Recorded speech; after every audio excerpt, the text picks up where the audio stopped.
ഈ എലിസബത്ത് അല്ലെങ്കിൽ അമൃത ഇങ്ങനെയുള്ള സംഭവം നടക്കുന്നതിനിടയിൽ, അതായത് ഇപ്പോൾ ഒരു ആവശ്യമില്ലാത്ത ചില കമന്റ്സ് എന്ന് പറയുന്നതാണ് എലിസബത്തിനെ സഹായിക്കാൻ ശ്രമിച്ചിട്ട് വിഷം കുത്തിവെച്ചു എന്നൊക്കെ പറഞ്ഞ ചില ഡയലോഗ്സ് ഒക്കെ കണ്ടല്ലോ. അപ്പൊ ഇതൊക്കെ പറയുമ്പോൾ ഈ രണ്ടുപേരുടെ കാര്യങ്ങൾ എനിക്ക് വളരെ വ്യക്തമായിട്ട് ഇവരുടെ പ്രശ്നം എന്താണ്, അല്ലെങ്കിൽ ഇവർ തമ്മിലുള്ള ഈ പ്രശ്നങ്ങൾ, അല്ലെങ്കിൽ ഈ എലിസബത്ത് ഇടുന്ന വീഡിയോയുടെ കാരണമൊക്കെ എനിക്ക് നല്ലപോലെ അറിയാം എന്താണെന്നുള്ളത്. അറിയാമെങ്കിൽ പോയി കുനിഞ്ഞിരിയുടെ, എനിക്ക് അതാണ് പറയാനുള്ളത്. ഞാൻ ഒരു ഡിസ്ക്ലൈമർ സാധനം പറഞ്ഞുതരാം. വേറെ ഒന്നുമല്ല, നമ്മൾ വഴിയെ നടന്നു പോകുന്ന സമയത്ത് വഴിയിൽ ചാണകം കിടക്കുകയാണ്. നമ്മൾ എന്ത് ചെയ്യും? മാറി നടന്നു പോകും. എന്നാൽ അയ്യോ അത് ചാണകമല്ലേ എന്ന് പറഞ്ഞ് അതിനെ ഒരു പേപ്പറിലോ കവറിലോ പൊതിഞ്ഞെടുത്ത് അല്ലെങ്കിൽ പോക്കറ്റി എടുത്ത് ഇട്ടുകൊണ്ട് നമ്മൾ അതിനെ ചുമന്നു കഴിഞ്ഞാൽ എന്ത് സംഭവിക്കും? നമ്മൾ നാറും, അല്ലേ? അതേ ഒരു അവസ്ഥയിലാണ് കുറച്ച് കാര്യങ്ങളൊക്കെ കാണുമ്പോൾ മനസ്സിലാവുന്നത്. ചെകുത്താൻ കുറച്ച് ദിവസം മുന്നേ എലിസബത്തിന്റെ വീട്ടിൽ പോയിട്ട് എലിസബത്തിനെ കണ്ടും കൊണ്ട് നേരിട്ട് കണ്ട് മീറ്റ് ചെയ്ത് ഒരു വീഡിയോ ഒക്കെ എടുത്ത് ഇട്ടിട്ടുണ്ടാണ്. ഞാൻ അന്ന് ആ വീഡിയോ ഇട്ട സമയത്ത് സപ്പോർട്ട് ചെയ്തിട്ടൊക്കെയാണ് സംസാരിച്ചത്. പക്ഷെ എന്റെ ഉത്ബോധ മനസ്സിൽ എവിടെയോ ഒരു ക്വസ്റ്റ്യൻ മാർക്ക് കിടപ്പുണ്ടായിരുന്നു. ഇവൻ എന്നാലും എന്നുള്ളൊരു ചിന്താഗതി എനിക്ക് ഉണ്ടായിരുന്നു. എന്താണ് ഇവന്റെ ഉദ്ദേശം? ഇവൻ എന്ത് പോയി? ചിലപ്പോൾ ആ വ്യക്തിയോടുള്ള ദേഷ്യത്തിന്റെ പുറത്തായിരിക്കും ഇവൻ പോയത്. ആ വ്യക്തിക്കിട്ട് പണിയാൻ വേണ്ടിയിട്ട് എലിസബത്തിനെ കൂട്ടുപിടിച്ചതാവാം എന്നൊക്കെ എനിക്ക് ഉത്ബോധ മനസ്സിൽ എവിടെയൊക്കെ മിസ്സിംഗ് ആയിട്ടുള്ള ക്വസ്റ്റ്യൻസ് നിറഞ്ഞു നിന്നിരുന്നു. എന്നാൽ ഇപ്പം അതിനെല്ലാം ഉത്തരം എനിക്ക് കിട്ടിയിരിക്കുകയാണ് സുഹൃത്തുക്കളെ. ഈ നാറിയ പരിപാടി കാണിക്കാൻ ഇവനെ പോയിട്ടേ ഉള്ളൂ. ഞാൻ ഇവനെ ഒട്ടുമിക്ക വീഡിയോസിലും വിമർശിച്ചാണ് സംസാരിച്ചിട്ടുള്ളത്. ഇവനെ സപ്പോർട്ട് ചെയ്ത് ആകെ എലിസബത്തിന്റെ വീട്ടിൽ പോയ ഒരു കേസിലാണ്. അന്ന് ഇവനെ സപ്പോർട്ട് ചെയ്തതിൽ ഞാൻ ഖേദിക്കുന്നു. വേണ്ടായിരുന്നെന്ന് തോന്നിപ്പോകുന്നു. കാരണം ഇന്ന് നാറിയ പരിപാടിയാണ് അവൻ കാണിച്ചുകൊണ്ടിരിക്കുന്നത്. എലിസബത്തിനെ സപ്പോർട്ട് ചെയ്യുന്നു എന്നുള്ളൊരു പേരും പറഞ്ഞുകൊണ്ട് മറ്റുള്ളവരെ ചെളികാരി അടിക്കുന്ന ഒരു പരിപാടിയാണ്. റീസെന്റ് അഭിരാമി വന്നിട്ട് എലിസബത്തിനെ സപ്പോർട്ട് ചെയ്തിട്ടൊക്കെ ഒരു വീഡിയോ ഇട്ടിട്ടുണ്ടായിരുന്നു. Q&A സെക്ഷൻ വീഡിയോ ചെയ്യുന്നതിനിടയിൽ എലിസബത്തിനെ സപ്പോർട്ട് ചെയ്തിട്ടാണ് സംസാരിച്ചിട്ടുള്ളത്. ഈ സപ്പോർട്ട് ചെയ്ത് സംസാരിച്ചതിന് ഈ നാറി എന്തിനാണ് കുത്തിത്തിരിപ്പ് ഉണ്ടാക്കുന്നതെന്നാണ് ഞാൻ ആലോചിക്കുന്നത്. ഇവന് ഉളുപ്പില്ലേ ഇതിന്റെ ഇടയ്ക്ക് കുത്തിത്തിരിപ്പ് ഉണ്ടാക്കാനായിട്ട്? ഞാൻ ഒരു കാര്യം പറയാം, എലിസബത്തിന്റെ അടുത്തായാലും അമൃതയുടെ അടുത്തായാലും എല്ലാവരുടെ അടുത്തായാലും, നിങ്ങൾക്ക് ഉണ്ടായിട്ടുള്ള അനുഭവങ്ങളും കാര്യങ്ങളും ഒക്കെ പറഞ്ഞിട്ട് എക്സ്പോസ് ചെയ്തിട്ട് കേസ് കൊടുത്ത് മുന്നോട്ട് പോവുക. അതിന്റെ ഇടയിൽ ഇതുപോലെയുള്ള വെടലകളൊന്നും പിടിച്ച് കയറ്റാൻ നിൽക്കരുത്. നിങ്ങൾക്ക് മുന്നോട്ട് പോകണമെങ്കിൽ മുന്നോട്ട് പോവുക, വേണ്ടെങ്കിൽ ഡ്രോപ്പ് ചെയ്തിട്ട് സ്വന്തം കാര്യം നോക്കി പോവുക. നിങ്ങൾക്ക് ആർക്കും കുഴപ്പമില്ലെങ്കിൽ. മറിച്ച് ഇതുപോലെയുള്ള വെടലകളെ ഇടയിൽ കയറ്റിയിട്ട് കുത്തിത്തിരിപ്പ് ഉണ്ടാക്കുന്ന ഇതുപോലത്തെ നാറികളെ കൂടെ നിർത്താതിരിക്കുക.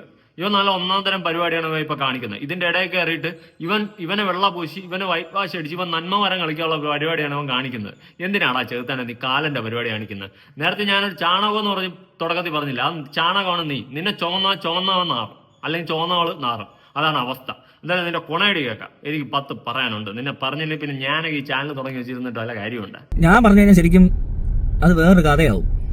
പിന്നെ ഞാനിത് പറയാത്തത്, അല്ലെങ്കിൽ ഇങ്ങനത്തെ രീതിയിൽ എന്താ പറയുക, ഇങ്ങനെയൊക്കെ പറയുമ്പോൾ അതിന് മറുപടി കൊടുക്കാത്തത്, അതിന് കാരണം എന്ന് പറഞ്ഞാലുണ്ടല്ലോ, ആ കൂട്ടരെയോ ഈ കൂട്ടരെ എനിക്ക് ഉപദ്രവിക്കാൻ ഒരു ഉദ്ദേശമില്ല. ഇനി അങ്ങനെ പറഞ്ഞു കഴിഞ്ഞാൽ അത് അവർക്കൊരു ബുദ്ധിമുട്ടാവും, മനസ്സിലായില്ലേ? പിന്നെ ഈ ഇതിനകത്തുനിന്ന് ഡൈവേർട്ടായി അത് വെറുതെ ആവശ്യമില്ലാത്തൊരു ഡൈവേർഷൻ ഉണ്ടാക്കും. അതുകൊണ്ട് ഗുണം ഉണ്ടാകാൻ പോകുന്നത് ചിലപ്പോൾ വേറെ ഏതൊക്കെയായിരിക്കും. അങ്ങനത്തെ മണ്ടത്തിലൊന്നും നമ്മളാരും ചെയ്യത്തില്ല. അവരെ കൺസിഡർ ചെയ്യുന്നുണ്ട് നല്ലപോലെ. അവർക്ക് ബുദ്ധിമുട്ടുണ്ടായത് എനിക്ക് മനസ്സിലാവും. അത് നമ്മളാരും ഒരിക്കലും ചെയ്യത്തില്ല. പക്ഷെ അത് തിരിച്ച് ചെയ്യുന്ന കാണുമ്പോഴേ അത് ചിലപ്പോൾ നമ്മൾ ആവശ്യമില്ലാതെ വെറുതെ സംസാരിക്കരുതെന്ന് എനിക്ക് പറയാൻ പറ്റത്തുള്ളൂ. അല്ലാതെ ഇതിനിടയിൽ ഇങ്ങനത്തെ കമന്റ്സ് അല്ലെങ്കിൽ അങ്ങനെ എലിസബത്തിനെ പറയേണ്ട ഒരു അവസ്ഥ ഉണ്ടാക്കല്, ഇതൊന്നും നടക്കാൻ പാടില്ല. അപ്പോ അതുപോലെ തന്നെ ഇപ്പൊ എലിസബത്ത് വീഡിയോ ഇട്ടു. അപ്പൊ എലിസബത്ത് വീഡിയോ ഇട്ടപ്പോൾ ഞാൻ ചോദിച്ചു എന്താണ്, ഞാൻ മറ്റേ ആൾക്കാരോട് സംസാരിക്കാറില്ല ഇതിനെ പറ്റിയൊന്നും. അവരോടുള്ള സംസാരം ഞാൻ നിർത്തിയതിന് കാരണമുണ്ട്. അപ്പോൾ അല്ലെങ്കിൽ നമ്മൾ പറയുന്നത് മനസ്സിലാകുന്നില്ല, അല്ലെങ്കിൽ വിശ്വാസക്കുറവോ എന്ത് തോന്നിയാലും അങ്ങനെ നമുക്ക് ഇടപെടാൻ പറ്റത്തില്ല. എലിസബത്തിനെ വിളിച്ച് എലിസബത്ത് പറഞ്ഞു ഇങ്ങനെ ഒരു വീഡിയോ എന്തിനാ ഇട്ടെന്ന് ചോദിച്ചാൽ പറഞ്ഞത് അങ്ങനെ തോന്നി, അവർക്കത് ഒരു ബുദ്ധിമുട്ട് പോലെ. ആ ബുദ്ധിമുട്ട് അവർ വീഡിയോയിൽ പറഞ്ഞിട്ടുണ്ട്. അതെന്താണെന്ന് എല്ലാവർക്കും കണ്ടവർക്ക് മനസ്സിലായി കാണും. അപ്പോൾ കൂടുതൽ വല്ലതും ചെയ്യുന്നുണ്ടോ, വല്ല വീഡിയോ ഇടുന്നുണ്ടോ, ഇനി എന്തെങ്കിലും കൂടുതൽ പറയാനുണ്ടോ എന്ന് ചോദിച്ചാൽ പറഞ്ഞില്ല, അങ്ങനെ പറയാനല്ല. അത് അവരെ മാത്രം നമ്മൾ ഇങ്ങനെ ഈ കമന്റിന് മാത്രമേ റിപ്ലൈ ഉള്ളൂ. അല്ലാതെ വേറെ രീതിയിലും അതിനപ്പുറത്തോട്ടൊന്നും ചെയ്യത്തില്ല. കാരണം അപ്പുറത്ത് നിൽക്കുന്നത് ഒരു കൊച്ചുണ്ട്. അവൾ പറഞ്ഞ കാര്യമാണ്. ആ കൊച്ചിനെ നോക്കി അല്ലെങ്കിൽ അവിടെ ആ കൊച്ചിനൊരു ബുദ്ധിമുട്ടുണ്ടാകുന്ന രീതിയിൽ സംസാരിക്കാൻ എലിസബത്ത് തയ്യാറല്ല എന്ന് പറയുന്നിടത്ത് ഈ എലിസബത്ത് എന്ന് പറഞ്ഞ വ്യക്തിയുടെ വ്യത്യാസം മനസ്സിലായി. ഇതുവരെ ഒരിടത്ത് നിന്ന് കൈ കൊടുക്കാനോ അല്ലെങ്കിൽ കൂട്ടം കൂടി ആക്രമിക്കണമെന്നോ ഒന്നും ആ കൊച്ചു വിചാരിച്ചിട്ടില്ല. അതാ പറയുന്നത് വളരെ സത്യസന്ധമായിട്ടുള്ള കാര്യമാണ്. അതിന് വേറൊരാൾക്ക് ഗതികേടുണ്ടാകരുത്, അല്ലെങ്കിൽ ഇയാളെ നാട്ടുകാർ അറിയണം. അണ്ണാച്ചിയുടെ കൂടോത്രം നല്ല പോലെ ഏറ്റിട്ടുണ്ട് കേട്ടോ. നല്ല കൂടോത്രമാണ് അണ്ണാച്ചി ചെയ്തു വെച്ചിട്ടുള്ളത്. അത് നല്ലപോലെ ഏറ്റിട്ടുണ്ടെന്നാണ് എനിക്ക് മനസ്സിലാക്കാൻ സാധിച്ചിട്ടുള്ളത്. അങ്ങനെ എന്തെങ്കിലും ചെയ്ത അണ്ണാച്ചി അറിയത്തില്ല. അമ്മാതിരി രീതിയിലല്ലേ ഇവരെല്ലാവരും തമ്മിലടിച്ച് ഇപ്പൊ തെറ്റിക്കൊണ്ടിരിക്കുന്നത്. അണ്ണാച്ചി അവിടെ നിന്ന് പൊട്ടിച്ചിരിച്ച് ആഹ്ലാദിപ്പിൻ ആഘോഷിപ്പിൻ, അല്ലാണ്ട് എന്ത് പറയാൻ. എന്തായാലും ഇവനെ പോലത്തെ അവനെയൊക്കെ കൂടെ നിർത്തി കഴിഞ്ഞാൽ എലിസബത്ത് ആയാലും അമൃത ആയാലും അഭിരാമി ആയാലും അടിച്ചു പിരിയേണ്ട ഒരു വകുപ്പ് വരും. പിന്നെ അഭിരാമി ഒരു വീഡിയോയുടെ സമയത്ത് വളരെ വ്യക്തമായിട്ട് പറഞ്ഞിട്ടുണ്ടായിരുന്നു, തന്റെ സഹോദരി അമൃതയ്ക്ക് അന്ന് ഇതുപോലെ ഒരു മാസീവ് സപ്പോർട്ട് കിട്ടിയിട്ടില്ല. അത് ജെന്യൂൻ ആയിട്ടുള്ള ഒരു കാര്യമല്ലേ പറഞ്ഞത്. ആ സമയത്ത് അമൃതയ്ക്ക് ഒരുപാട് സൈബർ ബുള്ളിംഗ് ആണ് ഏൽക്കേണ്ടി വന്നത്. അത് ജെന്യൂൻ ആയിട്ടുള്ള ഒരു കാര്യമല്ലേ അഭിരാമി ഒന്ന് പറഞ്ഞത്. മറിച്ച് എലിസബത്തിന് നല്ല സപ്പോർട്ട് കിട്ടുന്നുണ്ട്, ഞാനും കൂടെ ഉണ്ട് എന്നുള്ള രീതിയിലാണ് അഭിരാമി ഒന്ന് പറഞ്ഞിട്ടുള്ളത്. ആ വീഡിയോ അഭിരാമി ഇട്ടതിന് ശേഷം നേരെ എലിസബത്ത് വന്നിട്ട് അഭിരാമിക്കെതിരെയും ഒക്കെ ആയിട്ട് വീഡിയോ ഇട്ട് അങ്ങ് പോവുകയാണ്. അതിന്റെ ഇടയിൽ കയറി ഇവൻ കലക്കൊള്ളത്തി മീൻ പിടിക്കുകയാണ്.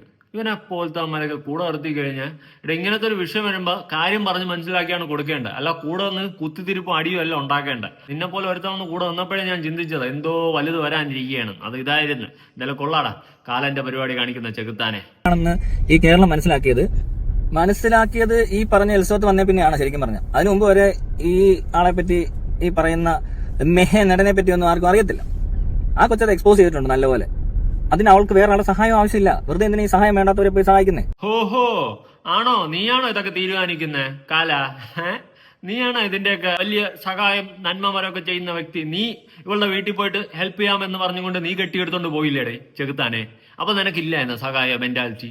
സഹായിക്കണ്ടെന്ന് ഇപ്പൊ നീ ആരുടെ വലിയ കൊണയടി വീരനായ? എടാ പോടാ എണീറ്റ്. അവൻ വലിയ സംഭവം, നീ വലിയ നന്മവരെന്നാണ് നിന്റെ വിചാരം. നിന്റെ വായിക്കകത്തൊന്ന് വരുന്ന മാത്രം അങ്ങ് സെറ്റപ്പ് നമ്മളെല്ലാം പറഞ്ഞ ഓഹോ. എടാ പോടാ എണീറ്റ്. നിന്നെപ്പോലത്തെ ഒരുത്തനെ കൂടെ നിർത്തിയാണ് എലിസബത്ത് ചെയ്തിട്ടുള്ള ഏറ്റവും വലിയ മണ്ടത്തരം. ഉള്ള കാര്യം ഓപ്പൺ ആയിട്ട് പറയാല്ലേ, കുത്തിത്തിരിപ്പിന്റെ ആശ ആണോ ഇല്ലടാ എനക്ക്? പ്രായം ഉണ്ടല്ലോടാ, അതിന്റെ പക്വതയും കാണിക്കടാ ചെകുത്താനെ. ഒരാൾ റോഡ് ക്രോസ് ചെയ്യുമ്പോൾ കണ്ണ് കാണാത്ത ഒരാൾ റോഡ് ക്രോസ് ചെയ്യുന്ന ആൾക്ക് സഹായം ആവശ്യമുണ്ട്. അല്ലാതെ ഇവിടെ റോഡ് ക്രോസ് ചെയ്യുന്നവരെല്ലാം ചെന്ന് കൈപിടിച്ച് നടത്താൻ ഇറങ്ങി കഴിഞ്ഞാൽ നടക്കത്തില്ല. അങ്ങനെ അതിന്റെ ആവശ്യമില്ലാത്ത സ്ഥലത്ത് ഇടപെടരുത്. പിന്നെ ഒരു വിശ്വാസം ഉണ്ടാക്കുക എന്ന് പറഞ്ഞാൽ അങ്ങോട്ടും ഇങ്ങോട്ടും വേണം. അത് രണ്ടുപേർക്കും ഇല്ലെങ്കിൽ പിന്നെ അങ്ങനത്തെ ഒരു സംസാരമേ പാടില്ല. അത് കണ്ടിട്ട് അറിയാവുന്നവരെല്ലാവർക്കും മനസ്സിലാവുന്നത് പലതും. പിന്നെ എന്തിനാണ് ഈ ആവശ്യമില്ലാത്തടത്ത് ഇങ്ങനത്തെ കമന്റ്സ് അല്ലെങ്കിൽ ഇങ്ങനത്തെ സിറ്റുവേഷനിൽ അവരുടെയൊക്കെ കാര്യത്തിലേക്ക് പ്രശ്നം വരുമ്പോൾ ആരെങ്കിലും വേറെ എന്തെങ്കിലും കമന്റ് പറഞ്ഞോ, ഞാൻ എന്തെങ്കിലും പറഞ്ഞോ മോശമായിട്ടോ, അല്ലെങ്കിൽ ഇവര് ചെയ്യുന്ന അല്ല അവർ ചെയ്യുന്നു ഇങ്ങനെ പറഞ്ഞു അങ്ങനെ പറഞ്ഞു, ഇങ്ങനത്തെ ഈ എന്താ പറയണ്ടേ ഒരുമാതിരി ഏത് തരത്തിലുള്ള ആൾക്കാരാണ് നമുക്ക് സംശയം തോന്നുന്നത്. അതുകൊണ്ട് ഇനി അങ്ങനത്തെ ഡയലോഗ് ഇറക്കരുത്. ഇറക്കി കഴിഞ്ഞാൽ ഇത് ആരൊക്കെ കാണണോ കണ്ടവർക്ക് കൃത്യമായിട്ട് മനസ്സിലാവുന്നുണ്ടാവും എന്താ പ്രശ്നമെന്ന്. അങ്ങനെ ഉണ്ടായോണ്ടല്ലോ ഇതിന് മുകളിലോട്ട് കോൺവെർസേഷൻ വരും. ഞാനും സംസാരിക്കും, എല്ലാവരും സംസാരിച്ചൊരു കുളമാകുന്നേ ഉള്ളൂ. നീ സംസാരിച്ചാലേ ഇത് കുളമാണെന്ന് കൺഫേമാ. നീ മിണ്ടാതെ മാറി നിന്ന് ഈ കേസിൽ നിന്ന് ഇറങ്ങി പോയി കഴിഞ്ഞാൽ ഇത് നല്ലോണം നടക്കും. അല്ലാണ്ട് നീ വന്നിരുന്ന് എന്റെ ഇടയിൽ കൊണയടിച്ചു കഴിഞ്ഞാൽ ഇത് അവതാളത്തിലാണ്. ഞാൻ ഉള്ള കാര്യം എഴുതി ഒപ്പിട്ട് തരാം. ഉള്ള കാര്യമാണ് പറയുന്നത്. നീ അമ്മാതിരി വിഷമാണ് ഇവിടെ തുപ്പിക്കൊണ്ടിരിക്കുന്നത്. തമ്മിൽ അടുപ്പിക്കുന്ന ഒരു നാറിയ പരിപാടി. നാണമില്ലടാ. ആ പെണ്ണിന് നീതി കിട്ടട്ടെ, അതിന് വേണ്ടിയിട്ടാണ് നമ്മൾ എല്ലാവരും സംസാരിക്കുന്നത്. നിനക്ക് അതിന്റെ ഇടയിൽ അമൃതയെടുത്ത് അഭിരാമിയെടുത്ത് എന്തോന്ന് ചൊരുക്കാണ് നീ ചൊരുക്കുന്നതെന്നാണ് എനിക്ക് പിടികിട്ടാത്തത്. ആ ചൊരുക്കിന്റെ എന്ത് കീരത്ത് ഉണ്ടാക്കാനാണ് നീ പോകുന്നതെന്നാണ് എനിക്ക് മനസ്സിലാവാത്തത്. വല്ല ആവശ്യമുണ്ടോ എനിക്ക് ഇതിന്റെ? നീ അപ്പൊ കുത്തിത്തിരിപ്പെല്ലാം ഉണ്ടാക്കുന്ന. ഇവിടെ അഭിരാമി എന്ത് തെറ്റടായത്? അമൃത എന്ത് തെറ്റടായത്? പറയടാ നീ. ആ വന്നിരുന്ന ഗുണയടിച്ച് തുപ്പി തള്ളയണവൻ ചെകുത്താൻ പോലും. നീ എവിടത്തെ ചെകുത്താൻ? നീ ഒരു ചെകുത്താനും അല്ലേ വേട്ടവാളിയെ? ചെകുത്താൻ പോലും അവൻ വന്നിരുന്നു. ആ ഉള്ള ഒരു ഇമേജ് ഒക്കെ മാറും. മനസ്സിലായില്ലേ? ഇത് ഞാൻ അവരോട് നേരത്തെ പറഞ്ഞിട്ടുള്ള കാര്യം. ഇനിയിപ്പോ വീഡിയോ കൊണ്ട് നടക്കുന്നതുകൊണ്ടാണ് ഞാനിത് പറയുന്നത്. ഇനി മുന്നോട്ടും പോകും. ഇനിയിപ്പോ ഇന്നുകൊണ്ട് തീരത്തില്ല ഇതിപ്പോ എന്താണ്. നാളെ വേറെ ഇഷ്യൂ, അതിന്റെ ഇഷ്യൂ, അതിന് മണ്ടയ്ക്ക് സംസാരം, അങ്ങനെ സംസാരിച്ച് പോയി. ചിലപ്പോൾ 2 മാസം കഴിയുമ്പോൾ വേറെ സംസാരം, 3 മാസം കഴിയുമ്പോൾ അടുത്ത സംസാരം. നമ്മളെല്ലാവരും എന്തൊക്കെ ചെയ്യുമെന്നൊന്നും പറയാൻ പറ്റത്തില്ല.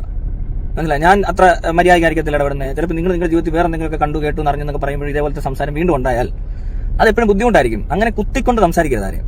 അതിന്റെ ആവശ്യമില്ല ഇവിടെ. നീ കുത്തിത്തിരിപ്പ് ഉണ്ടാക്കി സംസാരിക്കാതെ കേട്ടാ. അതാദ്യം നീ ശരിയാക്ക്. നീ നിന്നാദ്യം ക്ലിയർ ചെയ്യ്. എന്നിട്ട് നീ ബാക്കി ഉണ്ടാക്കാൻ ഇറങ്ങിയാൽ മതി ചെറുത്താനെ. ഒരുമാതിരത്തെ പരിപാടി കാണിക്കില്ല. അജു അല്ല ചണ്ണ അണ്ണായി പ്രായത്തിന്റെ പക്വത പോയിട്ട് ലെവലേശം ബോധം പോലും കാണിക്കാതെയാണ് സംസാരിക്കുന്നത്. നിനക്കൊക്കെ ഉളുപ്പില്ലടാ ഇങ്ങനെ പെമ്പിള്ളേരുടെ ഇടയിൽ കിടന്നിട്ട് അവരെ പരസ്പരം തല്ലിച്ചിട്ട്. നിനക്കൊക്കെ എന്ത് സുഖമാണുണ്ടാ കിട്ടുന്നത്? അല്ലെങ്കിൽ അമൃത അഭിരാമി എന്ത് തെറ്റടാ ചെയ്തേ? എന്ത് തെറ്റ്? നീ അതാദ്യം പറ. നീ കൊണയടിക്കാതിരുന്ന് അല്ലെങ്കിൽ തന്നെ ഈ സമയത്ത് ഇവർ തമ്മിലുള്ള പ്രശ്നം പറഞ്ഞ് അടികൂടെയാണോ ചെയ്യേണ്ടത്? എലിസബത്ത് അനുഭവിച്ചിട്ടുള്ള ദുരിതങ്ങൾക്ക് ഒരു പീക്ക് ലെവൽ സംഭവം നടന്നിട്ടുണ്ട്. അതിന് നീതി കിട്ടാൻ വേണ്ടിയിട്ടാണ് എല്ലാവരും സംസാരിച്ചത്. എന്തിനാ അഭിരാമി ഉൾപ്പെടെ വന്ന് അങ്ങനെ എന്തെങ്കിലും വഴക്ക് പ്രശ്നങ്ങൾ ഉണ്ടെങ്കിൽ മാറ്റി വെച്ചിട്ടാണ് അഭിരാമി എലിസബത്തിന് വേണ്ടി സംസാരിച്ചിട്ടുള്ളത്. ഇപ്പൊ പറയുന്ന ആരെയും സഹായം വേണ്ടെന്ന്. അത് നിനക്ക് പറയാൻ എന്താ വന്നിരുന്നത്? നീ ആരടാ ഇതിന്റെ ഇടയിൽ കയറി സംസാരിക്കാൻ? നിനക്ക് എന്ത് വോയിച്ചിരിക്കണം ഇതിന്റെ ഇടയിൽ ഒന്ന് സഹായിക്കേണ്ടെന്ന് പറയാൻ? നിനക്കല്ല നീ അണ്ണാച്ചിരി എന്നല്ല വാങ്ങിയടേ. നീ തോക്ക് വീണ്ടും കണ്ട കൊള്ളാം. എനിക്ക് കൂടുതൽ വെളിപ്പെടുത്താൻ അറിയാം. പലരും അറിയുന്നതിന് മുമ്പേ അറിയാവുന്ന ഒരു കാര്യങ്ങളുണ്ട് ഇതിനകത്തൊക്കെ. ഇതൊക്കെ തുടങ്ങിയപ്പോൾ തൊട്ട് എനിക്കറിയാം പലതും. ഞാൻ എന്തെങ്കിലും വെളിപ്പെടുത്തലുകൾ നടത്തുന്നുണ്ടാണെങ്കിലും വെളിപ്പെടുത്തേണ്ട അവരവർ വെളിപ്പെടുത്തിക്കോണം. അല്ല അതിനിടെ കയറിയിട്ട് ഇപ്പൊ എലിസബത്തിന്റെ പേര് കേസ് കൊടുക്കാൻ പറ്റത്തില്ലെന്നാണോ നിങ്ങൾ വിചാരിച്ചത്? എനിക്കൊരു ചാർട്ടർ ട്രസ്റ്റ് ഉണ്ട്. എനിക്കൊരു ഭയങ്കര ലെറ്റർ അയക്കാൻ പറ്റും. എനിക്ക് അതിന്റെ ലെറ്റർ പാടെ തന്നെ കംപ്ലൈന്റ് ചെയ്യാൻ പറ്റും. ഇവിടെ ബാക്കിയുള്ള യൂട്യൂബർമാരെ പോലത്തെ ഒരു കംപ്ലൈന്റ് ഒന്നും ആയിരിക്കത്തില്ല. അത് ഇവിടെ മാത്രമല്ല, എവിടെയൊക്കെ ചെയ്യാൻ പറ്റും അവിടെ എല്ലാം ചെയ്യാൻ പറ്റുന്ന കാര്യങ്ങൾ എനിക്കറിയാം. എനിക്ക് അതിന് എന്നോട് ഓൾറെഡി എന്റെ അഡ്വക്കേറ്റ് പറഞ്ഞാൽ ചെയ്യാൻ. പക്ഷെ ഞാൻ ചെയ്യാൻ എന്താണെന്ന് വെച്ചാൽ അത് അയാളുടെ കാര്യം. അതിനകത്ത് ഞാൻ ഇടപെടത്തില്ലെന്ന് പറയും. അത് എന്തൊക്കെ ആണെന്ന് അല്ലെ പിന്നെ അയാൾ തളർന്നു നടക്കുന്ന ആളായിരിക്കണം. അയാൾ റിക്കവർ ചെയ്ത് വരുന്നതേ ഉള്ളൂ. അത് അയാൾ ചെയ്തോളൂ. അയാൾക്ക് ചെയ്യട്ടെ. ഇല്ലെങ്കിൽ എന്താ? പിന്നെ അതുമല്ല, എന്റെ സഹായത്താൽ എലിസബത്തിന് വേറൊരാളുടെ സഹായം വേണ്ട ആവശ്യമൊന്നുമില്ല. അവർക്ക് തന്നെ ചെയ്യാൻ പറ്റും. അതിന് കേപ്പബിൾ ആണ് ആൾ. അതുപോലെ എന്തെങ്കിലും ചെയ്യണമെന്ന് തന്നെ ചെയ്തോളൂ. മനസ്സിലായില്ലേ? അങ്ങനെ ഞാൻ ആരെയും അണ്ടർ എസ്റ്റിമേറ്റ് ചെയ്തിട്ടൊന്നും. നീ ആരടാ ഇതിന്റെ ഇടയിലൊന്ന് എലിസബത്തിന് വക്കാലത്ത് പറയാം? എലിസബത്തിന് വല്ലതും ഉണ്ടെങ്കിൽ എലിസബത്ത് ഒന്ന് പറയട്ടെ. ഞാൻ എലിസബത്തിന്റെ അടുത്തൊരു കാര്യം പറയാം. നിങ്ങൾക്ക് വേണ്ടിയിട്ട് എല്ലാവരും സപ്പോർട്ട് ചെയ്തിട്ടാണ് സംസാരിക്കുന്നത്. ജനങ്ങളായാലും യൂട്യൂബേഴ്സ് ആയാലും അഭിരാമി ആയാലും എല്ലാവരും. ഈ വേട്ടവാളിന്റെ ഒക്കെ വാക്കും കേട്ടുകൊണ്ട് എലിസബത്ത് മണ്ടത്തരം ഒന്നും കാണിക്കരുത്. എനിക്ക് അതാണ് ആദ്യമേ പറയാനുള്ളത്. ഇവൻ വിഷം തുപ്പുന്ന ഒരു സർപ്പമാണ് എന്നാണ് എനിക്ക് മനസ്സിലാക്കാൻ സാധിച്ചിട്ടുള്ളത്. അമ്മാതിരി ലെവലിലാണ് ഇവൻ തുപ്പിക്കൊണ്ടിരിക്കുന്നത്. കുത്തിത്തിരിപ്പിന്റെ ആശ കേട്ടാ. അവാർഡുണ്ടായിരുന്നു എടുത്ത് തന്നേനെ. ബിഗ് ബോസിൽ പോണം കേട്ടോടാ നീ. അവിടെ പോയി നിനക്ക് പറ്റും കുത്തിത്തിരിപ്പുണ്ടാക്കാൻ. റിയാക്ട് ചെയ്തതും റിക്കവർ ചെയ്തതായിട്ടുള്ള ഒരാളെ ഞാൻ ഇതുവരെ കണ്ടത് ഇവള് മാത്രമേ ഉള്ളൂ. അതിനിടെ കിടന്നുകൊണ്ട് ആരും ഡയലോഗ് അടിച്ചാൽ നടക്കത്തില്ല. അതിന്റെ കുഴപ്പമാണ്. നീ ജീവിതത്തിൽ ഒരു പെണ്ണിനെ മാത്രമേ കണ്ടിട്ടുള്ളൂ. ഇങ്ങനത്തെ ഒരു സാഹചര്യം റിക്കവർ ചെയ്തെന്ന് ഒരു സ്ത്രീ ജീവിതത്തിൽ ആദ്യമായിട്ട് കാണുന്നതിന്റെ ഉള്ള ഒരു പ്രശ്നമാണ് നിനക്ക്. ഒരുപാട് സ്ത്രീകളുണ്ടേ ഇതിനേക്കാൾ അപ്പുറം സഫർ ചെയ്തു. സൈബർ ബുള്ളിങ് അടക്കം ഏറ്റുവാങ്ങിക്കൊണ്ട് അമൃതയിൽ നിന്നത് തന്നെയാണ്. ആ വ്യക്തിയിൽ നിന്ന് എലിസബത്ത് ഒരുപാട് ക്രൂരത അനുഭവിച്ചു. അത് വന്ന് പബ്ലിക്കിൽ പറഞ്ഞപ്പോൾ ജനങ്ങളുടെ മൊത്തം സപ്പോർട്ട് എലിസബത്തിന് കിട്ടി. പക്ഷെ അമൃത അന്ന് വന്നിട്ട് ഇതുപോലെ താൻ അനുഭവിച്ച കാര്യങ്ങൾ തുറന്നു പറഞ്ഞപ്പോൾ പബ്ലിക് ആരെ സപ്പോർട്ട് ചെയ്തില്ല. അന്ന് ഈ പറയുന്ന നടന്റെ പിറകെ അല്ലെ അണ്ണാച്ചിയുടെ പിറകെയാണ് എല്ലാവരും നിന്നത്. അണ്ണാച്ചിയാണ് സപ്പോർട്ട് ചെയ്തത്. അതൊക്കെ ഓർത്തു നോക്കടാ. നാറി ഉളുപ്പില്ലാതെ വിളമ്പായി ഒരു കാര്യമില്ല. ആ കൊച്ചനെ പറഞ്ഞിട്ട് ആരുടെ സഹായം ആവശ്യമില്ല. എന്തിനു ഈ ആൾക്കാർ വന്ന് ഇങ്ങനെ ഇവരൊക്കെ ആരാ സഹായിക്കാൻ? എന്ത് കണ്ടിട്ട് അവർക്ക് എന്ത് ക്വാളിറ്റി ഉള്ളത് സഹായിക്കാൻ? ഇങ്ങനെ ഒരു സാഹചര്യത്തിൽ സഹായിക്കാൻ പറ്റിയ ആൾക്കാരാണോ പലരും? അതിനുള്ള ക്വാളിറ്റി ഒന്നും ക്വാളിഫിക്കേഷൻ ഒന്നും ഇല്ലെന്ന് തന്നെ പറയും. എന്തിന്? പലരും ഇടപെട്ട കുളമാക്കാൻ സാധ്യതയുള്ള സംഭവം ഇത്. ഞാനിത് കഴിഞ്ഞ ദിവസം ആലോചിക്കുന്നുണ്ട് ഇത് പറയണമെന്ന്. പക്ഷെ പറയാൻ ഒരു സാഹചര്യം കിട്ടിയില്ല. ഈ വിശ്വാസം ഉണ്ടാക്കാൻ വെച്ചാൽ ബുദ്ധിമുട്ടുള്ള കാര്യം കേട്ടോ. അത് അങ്ങോട്ടും ഇങ്ങോട്ടും വേണ്ട കാര്യമോ. അല്ലാതെ ഒരാൾ അങ്ങ് വിശ്വസിക്കത്തൊന്നും ഇല്ല ആരും. അതിനുണ്ട് ക്വാളിറ്റീസ്. ഇതൊന്നും ഇല്ലെന്ന് തോന്നിക്കഴിഞ്ഞാൽ നോ ഈസ് നോ. നീയാണ് ക്വാളിറ്റി ഇല്ലാത്ത ഒരുത്തൻ. ഇതിന്റെ ഇടയിൽ കുത്തിത്തിരിപ്പ് ഉണ്ടാക്കുന്ന ഒരു പരനാറി എന്നാണ് എനിക്ക് മനസ്സിലാക്കാൻ സാധിച്ചിട്ടുള്ളത്. നിന്നെ പറ്റിയിട്ട് ഒരാൾ കമന്റ് ചെയ്തിട്ടുള്ള ഒരു കമന്റ് ഞാനൊന്ന് വായിക്കാം. കഷ്ടം തന്നെ. ആ അഫി വന്നു എലിസബത്തിനെ നല്ലത് പറഞ്ഞു. എലിസബത്ത് അത് മിസ്അണ്ടർസ്റ്റാൻഡ് ചെയ്തു. അനാവശ്യമായി വീഡിയോ ഇട്ട് ഇത് കാരണം ഇതുപോലെ പലരും കുത്തിത്തിരിപ്പ് വീഡിയോ ഇടുന്ന അതിനിടയിൽ ശരിക്കുള്ള പ്രതി രക്ഷപ്പെടുന്നു. സത്യം, അതിനിടയിൽ ശരിക്കുള്ള പ്രതി രക്ഷപ്പെടുന്നു. അതൊക്കെ ഈ വേട്ടവാളിന്റെ ബോധമുണ്ട്. അവൻ വലിയ ഞാനൊന്നും പറയണില്ല. അമൃത കേസ് കൊടുത്തു, അതല്ലേ ശരി. അവൾ അനുഭവിച്ചത് ഒരുപാടാണ്. നല്ലത് ചെയ്തിട്ട് വീണ്ടും എലിസബത്ത് അമൃതയെ ചീത്ത വിളിക്കാൻ ഇട്ടുകൊടുത്തു. കഷ്ടം തന്നെ. അഭി, കുക്കു ഇവരുടെ വീഡിയോയിൽ പറഞ്ഞതിൽ ഒരു തെറ്റും തോന്നിയില്ല. എലിസബത്തിന്റെ മാനസിക അവസ്ഥ മനസ്സിലാകും. പക്ഷെ എന്ത് നെഗറ്റീവ് സെൻസിൽ എടുക്കുന്നത് നല്ലതല്ല. എല്ലാം നെഗറ്റീവ് സെൻസിൽ എടുക്കുന്നത് നല്ലതല്ല. ഇവിടെ എനിക്ക് ഈ പറയുന്ന അമൃതയുടെ അഭിരാമിയുടെ ഭാഗത്ത് തെറ്റ് തോന്നുന്നില്ല. വീണ്ടും ഇട്ടുകൊടുക്കാൻ നിൽക്കരുത്. എലിസബത്തിന് ആരെങ്കിലും പറഞ്ഞ് തെറ്റിദ്ധരിപ്പിച്ചിട്ടുണ്ടെങ്കിൽ പ്രത്യേകിച്ച് ഈ വേട്ടവാളിയും ചെകുത്താൻ ഇവനെ വിശ്വസിക്കരുത്. ഞാൻ ഉള്ള കാര്യം പറയാം. നിങ്ങൾക്ക് ഒറ്റയ്ക്ക് പോരാടാനാണ് താല്പര്യമെങ്കിൽ നിങ്ങൾ ഒറ്റയ്ക്ക് പോരാടിക്കുക. പക്ഷെ ഇവന്റെ ഒന്നും വക്കാലത്ത് പിടിച്ചുകൊണ്ട് നിൽക്കരുത്. ഉള്ള കാര്യം ഞാൻ പറയാം. എനിക്ക് ഇത്ര മാത്രമേ ഈ ഒരു വിഷയത്തിൽ പറയാനുള്ളൂ. നിങ്ങളുടെ അഭിപ്രായങ്ങളും കാര്യങ്ങളും ഉറപ്പായിട്ട് താഴെ പുതിയ വീഡിയോ ആയിട്ടാണ്.